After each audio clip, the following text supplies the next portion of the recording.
Welcome back to another episode of the Trust Issues podcast. I'm Erika. I'm Kyle. And if you listened to our earlier episode this week, we talked about our journeys into health and fitness. And today we actually have a special guest with us that we're so excited for you to meet. It's actually my personal trainer, Andrea Manzone. And I'm so excited for you guys to hear from her on muscle building, on fitness, on longevity. Andrea is a certified personal trainer. She's a group fitness instructor and an orthopedic exercise specialist. She works virtually, but also in person here in Nashville. And she's had 9 years of experience empowering others in and out of the gym, including me, myself. Working with her started when I actually first found out I was pregnant. So I'm really excited for you guys to hear from her. She's helped me so much with my own personal relationship with health and fitness, my own relationship with my body, and has helped me stay accountable, but also just fall in love with fitness again. So let's dive into it. Let's get into it. Welcome to the show. Hi. We're so happy to have you. What an intro. Thank you. Yeah.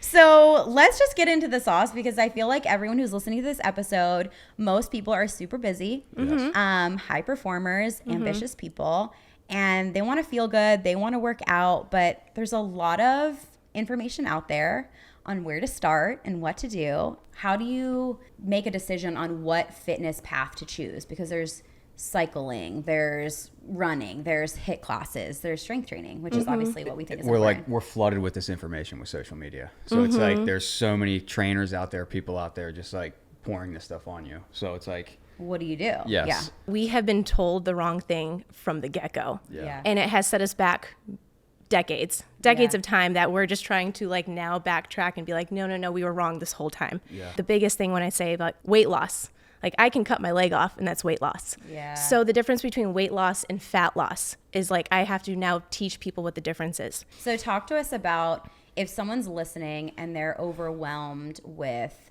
where to start. We believe that strength training is important. Why? Gosh, like where do you start with that? In the more like broad sense of the importance of strength training, I mean, that's going to we're increasing metabolism. Yeah. We are building a healthy hormone profile, and that's men and women. So I really approach fitness with women the same way I would approach fitness with men. So people are like, oh, how do I train like as a female? The same way I would train a male. Again, going back to just like the misconception about like weight loss instead of fat loss. Somebody will come to me and be like, I really just want to be like 115 pounds. First question is like, what does that even mean? Yeah. Where does this number come from, right? That good. someone's like, I want to be 115, because they remember a time when they were a freshman in high school when they were 115, they felt really good about themselves. Wow. So they've tied this like thing, whatever it is, to this number, and they're like, I want to be that. Yeah. I'm like, weight does not matter. We know that. Yes. Yeah. So I try to ditch that mentality right off the back. So really what it is this person's coming to me. I can say 9 out of 10 times or 10 out of 10 times. They have come to me after years and years and years of an extreme caloric deficit. Yeah. So they have crushed their metabolism down to basically nothing. And they're saying like, oh man, I'll go out with my friends one night. Like I swear I eat healthy all the time, but I'll go out one night and it just sticks to me. Yeah. Well, what does that mean? Like your metabolism has slowed all the way down because you've deprived your body for years because mainstream media, again, has been telling you to cut, or go for the biggest caloric burn. So whether that's running or your HIIT classes and you're burning 600 calories, that's basically what you've been doing this whole time is depriving, and your body has gone into this total flight, you know what I mean? Yeah, fight or flight mode. Yes. Yeah. And it's just like, okay, calories are really scarce here. Yeah. So what do I need to do to survive? And that is slowing your metabolism all the way down so that you can have whatever energy it is to just like get up in the morning. Yes. So usually when I get this person, because I'm going to say this is the majority, this is like 98% of the people that come to me and they're like, I can't lose these last 10, 15 pounds. What is it? And so I'm pretty much starting from scratch. So they really get the high eyebrows at me when I'm like, I'm going to actually increase your calories. I'm like, hear me out. Hear me out. We're going to bump your calories up. I'm also going to see where your protein's at because we are very much under eating protein. I know that. I don't even have to look at someone's food log to be like, I know you're under eating protein. Yeah. We wouldn't be in this issue if we were eating adequate protein. But I will always increase their calories. And then I will try to take away some of the cardio that they're already doing. So they could be somebody who's just starting from scratch and like, I just want to get into some sort of fitness routine, which I'm like, great, I can just program this exactly the way I want it. But there's plenty of other people that are like, I want to train with you once or twice, and I'm going to do these, HIIT classes. I'm going to do spin class. I'm going to do all these other things on the side. And I try my best to have them cut that out completely. So that's kind of like the first, I'm like, okay, let's bare bone this. Counterintuitive to it's counter to what most people do. They're like more cardio, more, like workout every single day. That's mind blowing. I just want to like pause on that for a second, because if you're listening, you're like, sometimes more isn't more. Well, and that's even, even clients. Say it again. Even clients I've worked with, it's that same pattern of like, well, I'm going to work with you 3 days, but I'm also going to I'm like, well, hold on. You got to just follow what I'm telling recovering, you. Exactly. You're so good. burning like yourself out. Always that question that comes, what should I be doing when I'm not seeing you? Yes. I'm like, walking. Yeah. I'm like, I would love it if you went for like a walk with your dog. Yes. And they're like, wait, that's it? I'm like, if that. Yeah. Exactly. That's so good. Yeah. So at that point, we've cut a little bit of cardio out. I really just want them to be just walking. So like going for walks with their dogs, their children, whatever that looks like. And now we're taking our strength training to about 2 to 3 times a week. And I even just start at 2. Yeah. Because I want this to be a realistic goal for people. Because usually when someone has hired a trainer, it's because they're in a motivated state, right? So think of like New Year's resolutionists. Yeah. They're very motivated, and they're starting their 75 hard. Yeah. And they're going to work out twice a week. They're going to work out 7 days a week, all these things. And it's just not sustainable. So I try to make it the most realistic thing. So I basically, if you look at it as, I mean, it's fitness for life, right? That's how I 100% tell people, like, that's what I'm catering to, is like, I am here for your fitness for life. Like, this isn't a short-term goal. I'm not getting you ready for Mexico. I'm getting ready for the rest of your life, for parenthood, whatever that is, parenthood, for when you're grandparents, like, like all those things. Like, I want you to age gracefully. And I want your fat loss to be very sustainable. Yeah. Again, I'm going to keep saying fat loss, because people need to start using fat loss instead of weight loss, because those are two very different things. Yes. Yeah. So with that being said, the sustainable weight loss, I will start kind of tracking their food. And usually, especially if it's somebody just getting into fitness, they'll have like, I call it like the newbie gains or whatever. Yeah. And they might see like weight fall off right away. And I don't do this with everybody, because it tends to scare people away, but I don't want to see that weight go down initially. I'm trying to boost that metabolism up. Yeah. So like I said, the metabolism is down to the bare bones minimum. So basically, I'm starting all the way from scratch, and I'm trying to find that little happy spot. Yeah. So if the first week we've increased calories a bit, and you saw like, a couple pounds off in the first week, I might bump those calories up another 100 to 200 the next week. And we might go there until we find like a happy spot. And now we're revving the metabolism up. That thing is fire burning. Wow. And now what we're doing now with that burning metabolism is that we are literally burning. So I can get clients to burn an extra 500 calories a day. Like, that is insane to think about. Yeah. Because that would blow most people's minds. Exactly. Yeah, 500 calories. By eating more. That's, yes. Yeah. Yeah. Exactly. By eating more, and by doing less. Yeah. That's the best part. Yeah. We're literally working out like 3 days a week, maybe max. And they're eating more, and they're burning an extra 500 calories a day. With that, so think of a 500 calorie, like that's like an hour and a half of running. Yeah. Close to. I mean, depending on your pace. We'll just say an hour Probably and a half. Not mine, but we'll say an hour and a half of cardio. Whoever does that out there. Bless. But instead of doing an hour and a half of cardio, we're sitting here having a conversation, like burning that right now, because we're all people who strength train and have a substantial amount of muscle on our body. So to me, that's sustainable, right? Because the average person is not running an hour and a half every day. They're busy people. Things happen, birthdays happen, dinners happen with their friends. Like, they're going to go out and they're going to splurge a little bit. They're going to have a glass of wine at dinner. Yeah. And when those things happen, you don't want to be that person that's like, oh man, it sticks to me every time. I have to start over, because those people spiral, right? So those people are like, okay, I had that one-off dinner. I feel like I just ruined all of my hard work that I just had in the past like 3 months, and they binge and they go off the deep end. And it's a huge, vicious cycle. Exactly. Yes. So it's the yo-yo diet that, that everyone talks about. It's just the down and up. I mean, how many people do you know with like coaching too, where like they say, okay, so they're looking for their biggest caloric burn, like I was saying before. So running is typically one of those bigger things. So like, okay, well, I'll run an hour a day and I'm burning, 400 calories in that hour or whatever. And I'm gonna eat 1,500 calories because, caloric deficit is what they're telling me. Yeah. So I'm gonna eat 1,500 calories. So you're gonna see that first initial weight loss, they might lose like that first initial 5-10 pounds, like this is working. Yep. And then it stops, it plateaus. So what do they do when it plateaus? They increase the cardio, they decrease the calories. Oh my gosh. And it might work for like another day or whatever, another few days, it might drop off again to the point where you're miserable. So besides being absolutely miserable, I'm miserable listening to that. Because you're running 2 hours a day, you're eating like a bird. Yes. And just everything crashes. And then it's just, you've kind of hit your bottom. Yep.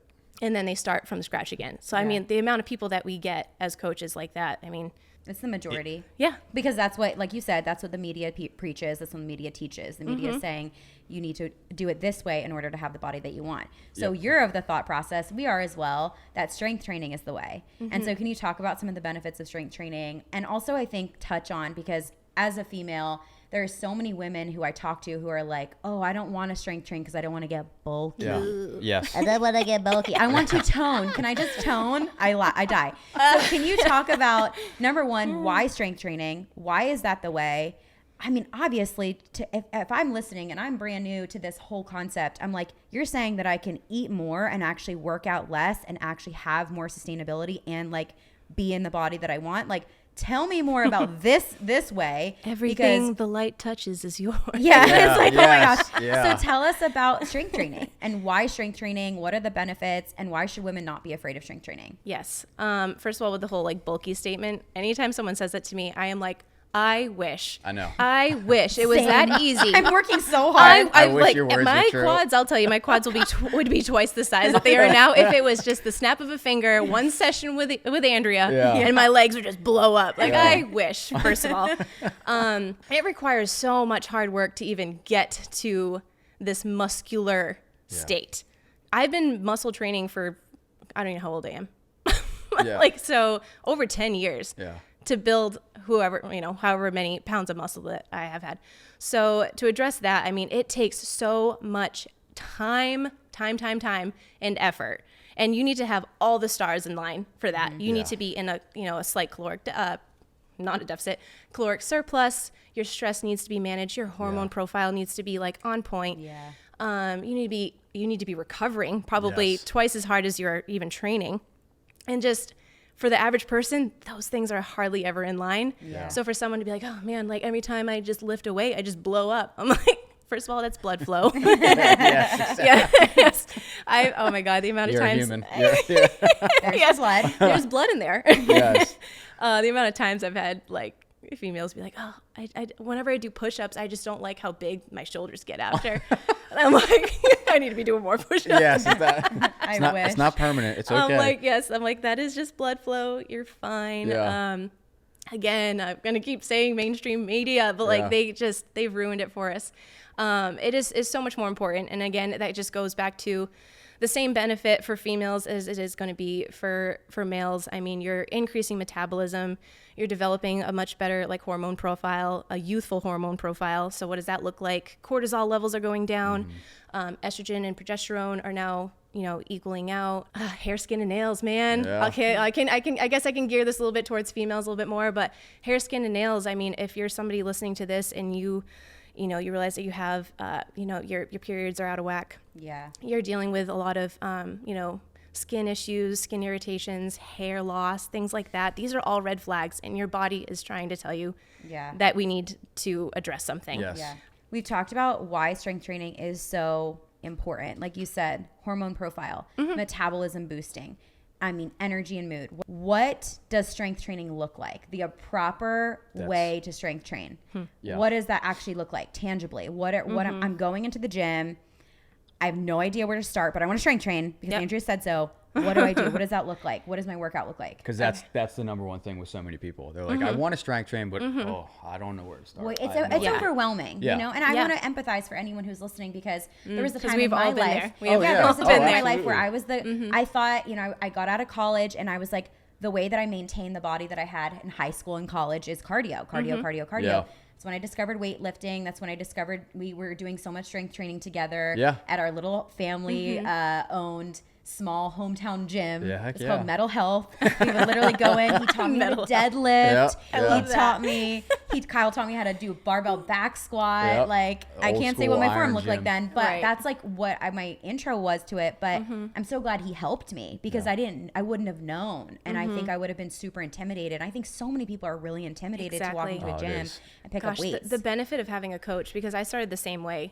I mean, I was an athlete through like high school, but when I got to college, I wasn't playing sports anymore. So I'm like, what do I do now? I'm just like, having all this weight gain.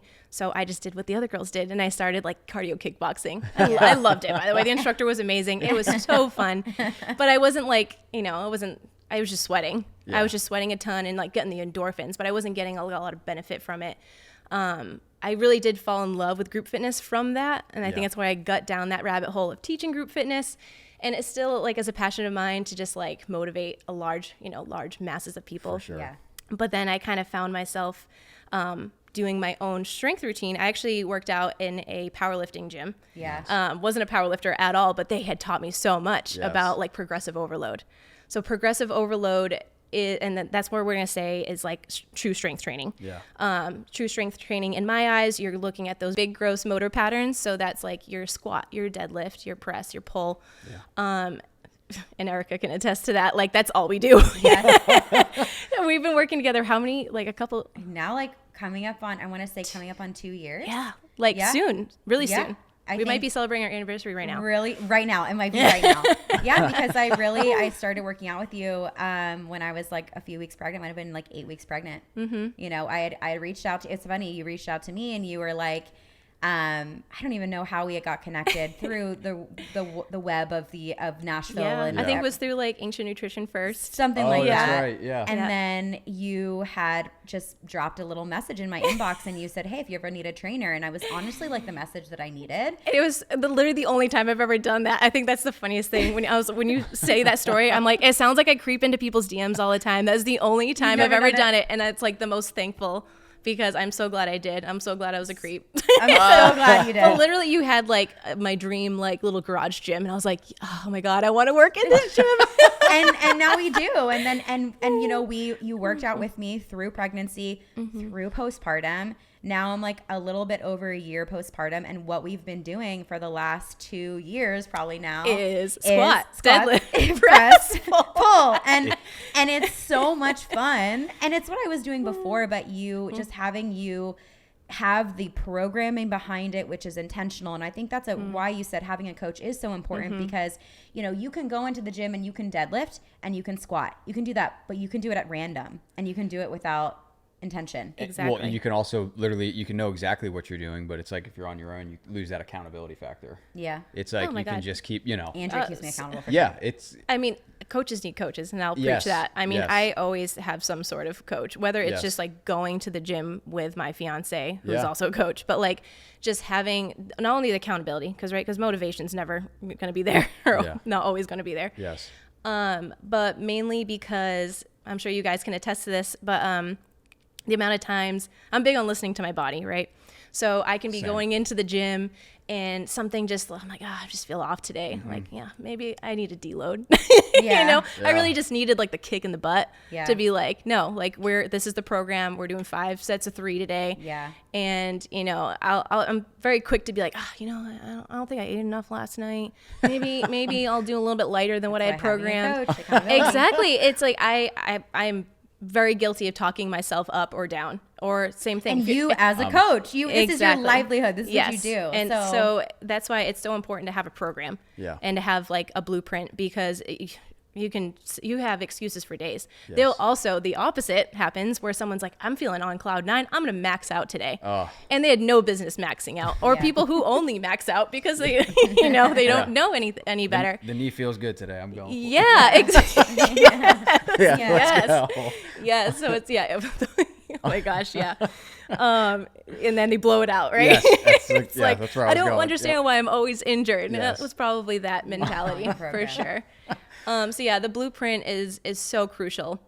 And that's not just to be like, or again, the amount of clients that are like, all right, like, okay, what weight do I usually, I usually do this for bench press. Like, okay, so like whatever. So say it's like a pair of 20s. I usually do this for bench press. I'm like, just like all the time. And they're like, yeah, that's just like the weights that I grab. So like they've never gone they've never gone overload. Yeah, they've never touched another weight because they just do the same thing. They've been doing the same thing for like 5 years. Yes. Like you get so many clients that just gravitate towards what they know. They're like, oh, it feels good. But then they're like, oh, I don't understand why I'm not seeing any progress. Right. So progressive overload is huge. The big motor patterns, I mean, those are going to be the biggest bang for your buck because, I mean, if say you're just somebody who wants to build your quads. Yeah. And, you know, they're just doing leg extensions or whatever. Or, you know, it's just with squat, what you would have to do to imitate a squat. So think of all the muscle groups that you're building with a squat. Like you're pulling everything in. Everything. Quads, hamstrings, glutes, core, back, everything. So I would have to go and do all those 6 different exercises when I could just do a squat. So when you're talking about those people who are like, I have no time to work out, I don't care if you just got in there and squatted that day. You just did so much for your body. Yeah. So like, I mean. It's so good. Yes. What about, so say someone is starting their little home gym. And so you said these movements are important, obviously hiring a coach, figuring out what your blueprint is going to be. What are some basics for equipment that they should have? You know, like question. What are some, you know, pair of dumbbells? Like what are some things that you can really start with if you're listening to this and you're like, okay, I want to start. And honestly, maybe I'm super busy, so I'm going to start doing it at home. Or maybe they reach out to you and they work with you virtually, right? Like what would you say to your virtual clients who need equipment at home? What are some top things they need? So, I mean, I can approach that differently. If it's a beginner, I'm not trying to scare them off with being like, you need to get a barbell on your back. Because that's going to, as somebody who's never touched a barbell, especially if they're a virtual client or somebody I'm not working with one-on-one, like that intimidates me even to have them work with a barbell and I'm not there to help them. For sure, yes. Granted, I would love to get more barbells in women's hands. That is like... I'm going to go to my death with that. Yes. But literally, I mean, I travel with my Jeep, so I'm a mobile personal trainer. The only thing that I have in there that I use all the time, I mean, I have dumbbells up to 50s, bands, what else do I use? And a bench. Like, that's all you need. Yeah. So somebody thinks like, oh my God, I need to invest several $1,000s into a gym. I just need like a good range of dumbbells, some band work, and a bench. Yeah. I think that's literally where you can start. You can hit like every muscle group just with those. I truly don't even care if that person started off with body weight too. If you really want to start, like I want something that you're looking at your week and like, okay, I only worked out twice this week. Well, can you work out twice for the rest of your life? Yeah. Oh, that's easy enough. Yeah. Then that's where we're starting. I think another question for, you know, anyone who's a beginner, can you give us a sample workout? Because I think people are like, do I need to work out for 90 minutes? Does it need to be in like 2 hours? Yeah. Like, because you go into the gym and you don't know. And you think sometimes it's the more is more conversation. People think I need to be going hard. I need to hit every single, do I need to squat, deadlift, and press in the same day? Like, what does that look like? Give me an example. Because I think, you know, well, you guys are laughing. I'm being the audience right now because you guys are laughing because you're the trainers. And, you know, I was a trainer as well at one point in my life. But I think it's like, that's what people think. No, like, it's very real. Do I do? And it's like, what's an example of a workout that like, I even still see my fellow friends who are coaches overdo it. It's so easy to and I was that person too. I'm not going to call people out. I was for sure the person overtraining, sometimes like under eating because, you know, life happens. Yep.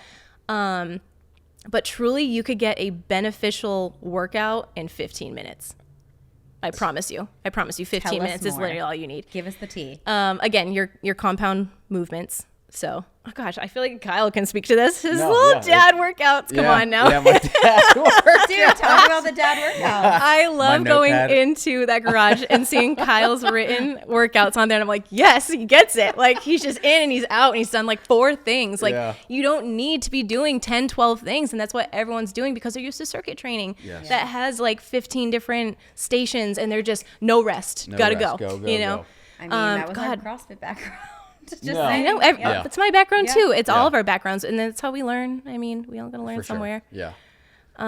So really, I mean, it's like your compound lifts. I mean, so whether it's a squat, it doesn't have to be all of them, but you know, a squat. I do like to do some sort of squat movement, a hinge movement, a push and a pull, and a carry. I love a good carry. Yes, we do. We do. So we definitely beneficial. do that. Yeah. I see you out there. Yeah. I'll look out the window and Yeah. see you walking down the driveway. Yeah. Always. Well, like for an example, workout, I'll think, and I'll just speak as the client, right? So you'll come in and say it's squat day. We do our warm up. You'll do some type of like additional warm up with me. Like we always say, our warm ups are so long because we're I call everything a warm up. Yeah, everything's a warm up. Yeah. We're warming up for the lift. Essentially, everything is to warm up for the lift. Yes. And so we'll do our warm up. We'll do our, hip opener stuff. We'll get the blood flowing. Prime the day. And they say it's a Monday, we get on the Airdyne bike and we'll do simple. I mean, for those of you who are maybe your mind is being blown right now because your world is all cardio. My cardio with you will literally be 10 and seconds I love it because it's like 10 bursts. seconds on, 10 seconds off, and we'll get on that bike and it's like, it's fast, it's hard, but and then that just increased your metabolism for the day significantly better or faster than somebody who just did 45 minutes on the stair stepper. Yeah. And that's what everyone thinks they have to do is when I go to the gym and I talk to a lot of people and their programming that they get is that their trainer is saying you need to be on this stair stepper for 30 minutes a day, you know? And so it's fluff. It's all fluff. Climb 500 flights of stairs. Yeah. Yes. So we do that little quick bike, and we'll do 10 seconds on, 10 seconds off, and we really like crush that out. And then what we'll get into is like, maybe some pressing, or we'll do like, I don't know, you'll give me the med ball and I'll do med ball slams, and then I'll pair it with like a broad jump or something. Like we literally just did this the other day, and then we go into our squats and we might pair that with some pull-ups, right? And then literally that's it. Like it's effective, it's efficient. Yeah, we've done we like get maybe in. 6 movements. Yeah, we've done like 6 movements. I feel it. I feel good, but I'm also recovering in my workout. And I mean, my quads were so sore this week, just from like what we did. But it in a good way. And I'm able to recover from that because we work out 2-3 times a week. Yeah, that recovery is super key too, like you said. And it's a challenge that I constantly have to deal with because I only have an hour with people. Yeah. But teaching these people who have a background in circuit training or whatever to rest in between their squats for like, I don't know, 3 minutes. Yeah. It's like, what? Like, what am I supposed to do for 3 minutes? I'm like, I don't know. I guess we can do Stretch, mobility. rest. Yeah. but telling, because that's just as important. Yes. When you're resting and recovering your muscles, because your muscles are breaking down, and we need to send them that signal that they need to rebuild and that they're safe to rebuild. Yeah. And that's like that type of strength training. Clients I've worked with in the past, it's like sometimes they think they're like, well, this is just kind of boring. Like it's more, because they're so used to that go. They want to go. And it's like, listen, you got to get entertaining you. Yes. And it's like strength training to a certain extent is, boring. I don't want to say boring, but yeah, it kind of is. tedious, It's like, obviously it's challenging, but it's like repetitious. I love it. I do too, I'm of like, course. this ain't boring. This is so much fun. But I know, if but you're coming from that, like it needs to be all out, 100%, go. Yep. To this, it is definitely a switch. And that's a huge like psychological thing that I see with people that come from this background. So say they got like a bodybuilding background, whatever it is. A lot of the time people have a very negative connotation with fitness. So whether that's just, body shaming, them just not enjoying their bodies, or there's just a lot of negative background that comes with it. And I just need to literally start from scratch and get them to enjoy their fitness again. Because they're just coming from such a bad negative place of like, I need to beat myself up. Or how many people that are like, I don't feel like I had a good workout unless I feel extremely sore the next day. Yeah, can't get off the floor. I mean, how many clients have you had that will say like, oh, I don't feel like I got a good workout unless I'm feeling so sore the next day. Yeah. Like, oh, it's not a real workout unless I like really feel it the next day. So now you just set up this yo-yo effect again. So now you're basically working out, you're breaking down muscle, and your body is constantly now in this repair state. So it's never recovering. Well, I can't even say repair because it's not repairing. It's just in this breakdown state. It's just in pure breakdown. You're broken. Exactly. And then they plateau and they wonder why. And it's because they're not giving their body the adequate rest and recovery that it needs. I have another question on that, what you're saying. So this is a little off script. But so for someone who is strength training and where they think they are, and they're going and like I say this lovingly because, there's so much information. So it's really confusing. So for someone who's like, they're doing it. I'm going to the gym, like Andrea, I'm squatting, I'm deadlifting. But they're not seeing the results physically because, to be honest, like there's a lot of people who I asked questions. I asked on Instagram, like, what do you guys want to know? And there's a lot of people who want to aesthetically feel better about themselves, and they want to see that body comp change. What are some things they can look out for that maybe they're missing that can help them see those aesthetic changes with strength training? Or where are some of the pitfalls that they fall into of, obviously you said overtraining is huge, but there's anything else that we might not have mentioned? So that's like with the idea that their training is correct. They have their progressive overload going. Yeah, so that's understood. Then we would definitely dive right into diet, because diet is like 60% of it, 70% of it, right? So people could be like, okay, I've been working out with you for however long, but like, weight's just not coming off. And I will say that happens all the time, because a lot of the times they're not willing to give up that nutrition side yet. Yeah. It's true. I really have to dig for that. So I need people to work for me before I can work for them with nutrition. So I've always require like, okay, I need to know exactly what you're eating. Yes. And we'll address it from there. So most of the time they're under eating their protein, or just under eating. So like what we talked about before. So a lot of time if they're plateauing, I can usually say it's because they're not eating enough or they're not recovering enough. So we're looking at food, calories, protein intake, so overall calories.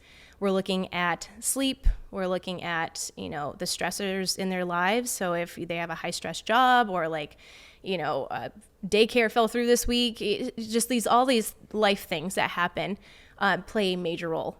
So inevitably somebody, and this is more so with my online people, because I'm really checking in with them a lot more than my in-person. I'm just like, how you feeling today? You slept okay? Great. Let's get into it. Versus I have a very lengthy checklist for my online clients, because I don't know, I don't get to have that conversation with them. The accountability changes with the online. Yeah. Yes, very much. So, time and time again, just happened the other day. I had a client that was like, oh man, I went to go squat, my 115, and it usually feels great, but I couldn't get that second or third rep, whatever it was. And not only was it like a PR, regardless, she was being super hard on herself. She's like, I'm just like really mad. Like it just felt really heavy. I said, okay, well, let's go through your checklist. So, how was your sleep last night? She goes, I actually haven't really been sleeping the past few nights. My kids have been sick, or, this, that, and the other thing. My sleep hasn't been really great. I'm like, okay, has your nutrition been dialed in? She's like, could be better. How's your water intake? Are you hydrated? She goes, it's like all these little things. And she's like, oh, okay. Yeah. That makes sense. Because we're so quick to be harsh on ourselves, to be like, I should be doing this. I should feel this way. And you were just ends up being like a lot of, again, kind of hate talk, to be like, my body should be doing this. Yeah. But if you just knew why, and you could use it as, just a conversation with your body. Yeah. You just have a lot more love for yourself, a lot more empathy for yourself. That's so good. You said that to me the other day. I had posted something on social media after my workout, after we had a workout that day. And I posted about more people need to appreciate the small wins and the small progress, and like little progress matters. I look back to where I was a year ago, and I think we can kind of wrap up and talk about a little bit of my postpartum journey, because really when I had my son, Dawson, I had to start from literally scratch. I mean, I literally couldn't even do a lunge off the floor, 6-8 weeks postpartum. Which can really mess with your head, coming from someone who was working out consistently. And I told that to someone the other day, and they were shocked at it. They were like, I can't believe that you work out so much, you lift literally so much. Until you gave birth, you were working out. I was literally 42 weeks pregnant. We were still squatting, sumo deadlifting, doing box squats. And I felt so good pregnant, but postpartum was a different journey for me. It was very challenging. I had a lot of different challenges that I didn't anticipate. But now I look at myself and I'm like, oh my gosh, now today I am squatting more than I've squatted in years. I'm deadlifting more than I've deadlifted in years. My body comp is changing. I'm feeling better in my clothes. Things are fitting me bigger. But if I would have stopped when I was frustrated in those beginning months, I wouldn't be where I'm at today. So I think there's an element of what you said of you actually have to lovingly be on that journey with yourself and in your body, because it actually does make a difference in your journey and actually how you get there. Because if you're constantly berating yourself, if you're constantly I feel fat, or I don't look good, or I hate the way my body looks, that actually will affect your progress. It actually will affect your I always results. say your body is listening to you. So whatever you say and whatever you think, you're right? Like the old saying goes. Yes. So I like to tell people too, right off the get-go, motivation's not always going to be there. I can't even speak for myself. I am always dragging my feet to get to the gym still to this day. I don't care that it's my livelihood. I love it. I love it. I will strength train till I die, but I still drag my feet to get there. So people will always be like, well, how do I stay motivated? And it's kind of like a laughable question, right? So usually my response for that is why do you brush your teeth twice a day? Yeah. Why? That's a good response. Yeah. Yeah. You know, your teeth aren't getting whiter. They're Yeah. not getting straighter, but we still brush them twice a day. Why? You know, so it's just, you become that person that just, you're like, that's just why I work out, because I have to, right? Yeah. Like I get up because I have to. I do it because I have to. I have to show up for my family. Like I have to show up in my business, and like doing that allows me to be more present in those avenues.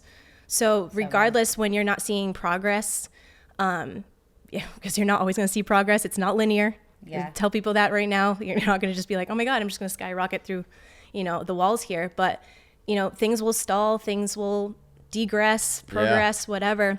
And you're not always going to be motivated, but you just got to be that person that shows up. Yeah. So good. That is. Last thing we need to talk about, because this is definitely a question I get a lot, is about working out through pregnancy and then postpartum. I think that, you know what, when I was lifting during pregnancy, I would get comments from people on IG, on Instagram, and they're like, that baby's just going to fly out. And I'm like, that's not how this works. But also hopefully. Yeah, but like, I wish. I wish that was true. Week 42. Yeah. You know, it definitely doesn't work that way. But I think if I can speak for my experience, I had an amazing pregnancy, and I really attest a lot of that to me working out and staying moving the whole time. I had very minimal discomfort. I had very minimal pain. I felt honestly so good pregnant. I want to be pregnant again just for how good I felt. Like it was like, and it's also just so fun to like see what my body is capable of, like to see that my body was growing a human as well as being able to lift up heavy weights. Obviously we did it safely. Obviously we did it with our pelvic floor in mind. Yes. But you know, can you speak to anyone who is listening to this and they're pregnant, and postpartum is a little bit different, but also not too different. I mean, it's all being mindful of breathing. It's being mindful of pelvic floor health. But for anyone who's sitting here being like, well, I'm pregnant, so I can't. I'm like, I always say like pregnancy is not a disease. Illness. It's not an illness. It's just a transition and a season that your body is in. But can you speak to anyone who's listening and is like, I'm pregnant or I'm postpartum and I'm worried about working out and strength training? What's your approach with that? Yeah. I mean, first of all, with that person who is afraid, I mean, I want them to have an ease of mind. So obviously you need to educate that person first and foremost, because they are not being educated anywhere else. Their doctor's not telling them what the safe route is. They're not telling them that this is okay, and that they're just basically telling them what's not okay. And that scares a lot of people off. So I think just kind of starting from scratch of just educating that person so that they can take their guard down, because I would never force anybody into being like uncomfortable. Like it's your pregnancy journey. Yeah. So I'm not here to tell you like what you should and should not do. I have never been pregnant. So who am I to be like, no, you shouldn't do that, or you're doing it wrong? Who am I to say that, right? Yeah. So I definitely have respect for my clients who are going through pregnancy and postpartum, and I, you know, through the more that I work with people, how different each pregnancy journey is. So I can't really speak to like the general pregnant person or postpartum, but the general benefits for strength training for a non-pregnant person, I would say it still stands true to time for the pregnant client. Yeah. It's just going to increasingly ease your pregnancy, your delivery, all those things. Again, the pelvic floor in mind, I would never take the place of a pelvic floor specialist. I always highly encourage somebody to work with a pelvic floor physical therapist while they work with me as well. But just strengthening all of that to begin with. I mean, how many people do you know who had zero strength training background, and then they go and deliver their baby, and then they can't even like hold their baby after? Like they've had this traumatic pregnancy to begin with, and then postpartum is just a mess. Like everything, you know, it's just time that you can't get back. And that is such precious time that you want to be available for your baby, and you just can't because of whatever kind of, you know, false information was thrown at you to avoid all these things. But well, wow. I mean, this is so, I think for the listener, I hope that you feel empowered, because I feel like you've given so much permission for people to not drive themselves into the ground and be able to take fitness it's a different perspective from what I think, like you said, mainstream media really preaches and teaches, and also several social media influencers. We live in this social media world, and there's a lot of people preaching and saying you should do it this way, you should do it that way. But what you have shared today, for me as a high performer, as a business owner, as a mom, it's doable, it's sustainable. And I'm so excited for everyone to listen and to be able to take your advice. So where can everyone find you? How can they follow you? How can they learn more even about working with you? So I'll be on Instagram at andrea.fitcoach. So honestly, I can take any type of messaging there. I have my link in my bio if you would like to apply for online or in-person training if you're local to Nashville. But yeah, I mean, I'm excited to work with more women and, you know, help them feel strong, because that is, I think, the best gift I have been able to give people is to feel strong, not only in their strength training, but, you know, throughout their lives. So like I said, as mothers, as entrepreneurs, and if any of this resonated with you, I mean, it's going to resonate with a lot of people that they've been kind of on this vicious hamster wheel. I really do hope you do reach out, or, you know, if it's not with me, I just hope that you hire a good coach, because I've never seen a bigger, greater return on your investment than hiring a good coach. Yeah. Sustainable fitness for life. That's For life. Yeah. For life. Prestige. For life. Wow. Look at us. We're so cute. All right. Thank you so much for listening to the Trust Issues podcast. If you love this episode, make sure you subscribe. Make sure you go and follow Andrea if you want to learn more about your own fitness journey, and we'll see you next time.